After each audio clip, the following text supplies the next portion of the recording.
America and Africa. Some of our banks, if you look at the statistic of the major growing economies worldwide, if you look at Brazil, Argentina, South Africa, Nigeria, the Gulf, the major economies in Asia, including Indonesia, China, India, Pakistan, our banks in all those countries are amongst the 4th to 7th largest investors in all those growing economies.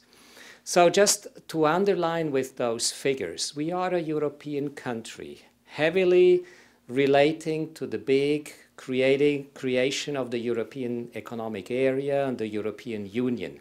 But at the same time, we are a country strongly involved in global issues. Now, let me just say a few things more on our European relations before I go onto some global features and politics. Why has Switzerland been able to have such strong growth in Europe without being member of the European Union? Interestingly enough, in terms of economic geography, you will see that more than 50% of the wealth creation in Europe over the past 30 years has happened in the triangle which touches in 2 triangles, and both of the triangles or squares touch the Swiss economic area. More than 50% of wealth creation in Europe has happened between Munich, Mulhouse, Basel, and Zurich. This is the area the first area in the European Union which has known the most consistent, biggest growth. So it hasn't looked at who is member of the European Union or who is not member of the European Union. It is this small area, actually, between the major southern German cities, the major Swiss cities and financial centers, which is one of the key growth engines of Europe. And the second growth engine is just in the south, is Milano, Torino, Lyon in France, and Geneva, again as a financial center. So the complementarity within those 2 economic areas has made that Switzerland has always been, despite the fact that legally and politically has not been integrated in the development of the European Union, it has been associated and deeply involved in European affairs. We are, except for Switzerland and Norway, the only major economies in Europe not members of the European Union. Norway has oil. We don't have. What is the oil for Norway is basically the patents and the banks for us. It makes us more independent, and therefore also I think this is one of the reasons that the Swiss were extremely reluctant to join the European Union. They care about their independence of managing their own wealth and economy and political system. They care about not losing to Brussels bureaucrats their capacity to decide on major political and economic affairs. This was a consequence of the history of neutrality, but also the specific Swiss institutions. And economically, they don't want to lose the capacity at least to decide some features of their economic policies. And maybe thirdly, the European Union itself found a strong interest to negotiate agreements with Switzerland and to have practical arrangements and not to have necessarily Switzerland as another country member coming to the table and making political difficulties in finding agreement. And we probably would make political difficulties in finding agreements in the European Union.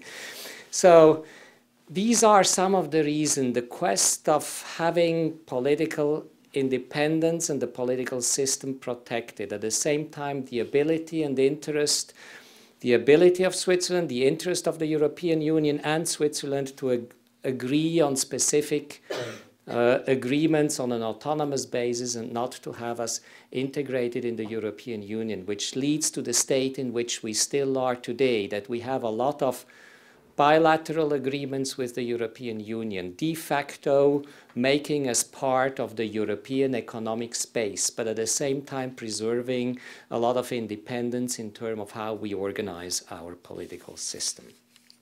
There are problems, of course, in the managing, and Ahmad Kamal delicately mentioned the financial center and bank secrecy.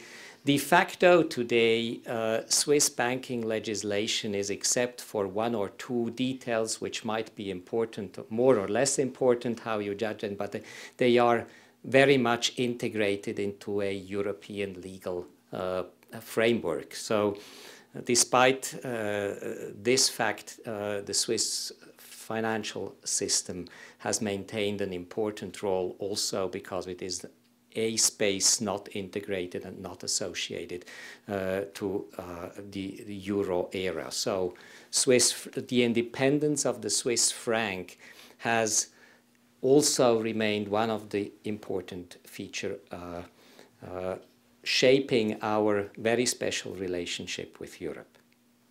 If we look a little bit more globally at our relations with the European Union, with the United Nations.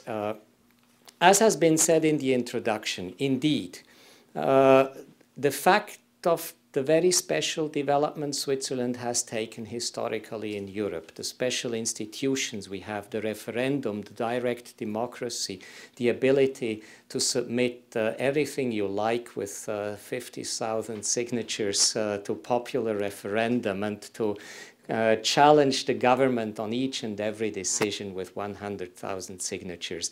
This has brought a very special political system, and this system is difficult to convince that global affairs, global institutions, the United Nations is necessarily a good place to spend money.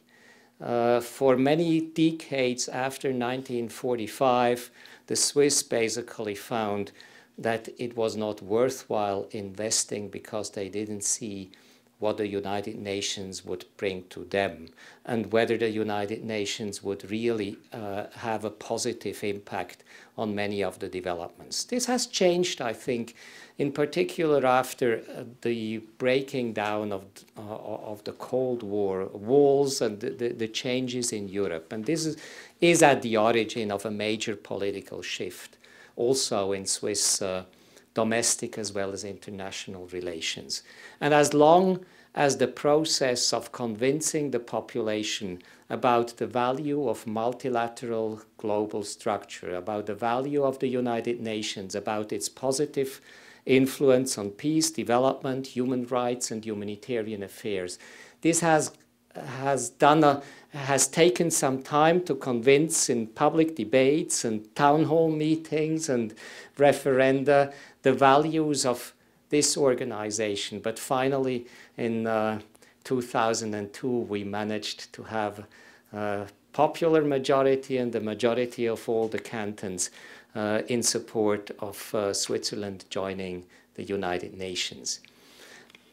The major change in Swiss foreign policy, having us from autonomy to an active actor in the United Nations, has basically occurred over the past 5 years. And we have seen a lot of innovations in Swiss foreign policy. Still, the people like to consider themselves and their foreign policy as being neutral, independent, having an own role. We are still reluctant, even at the United Nations, to associate ourselves with others, in particular, to associate ourselves with statements of the European Union. So this leads to the very peculiar situation that I found myself as an ambassador to the UN, where in the room, when you start discussing and negotiating issues, there is always the European Union, the United States, Japan, the G77 speaking, and then there is Switzerland. because we would be reluctant to associate ourselves with the Europeans, we would be reluctant to associate ourselves with the Americans, not to speak about the G77. We would have some reservations here as well. So we find ourselves as a sort of an independent voice, and we tried to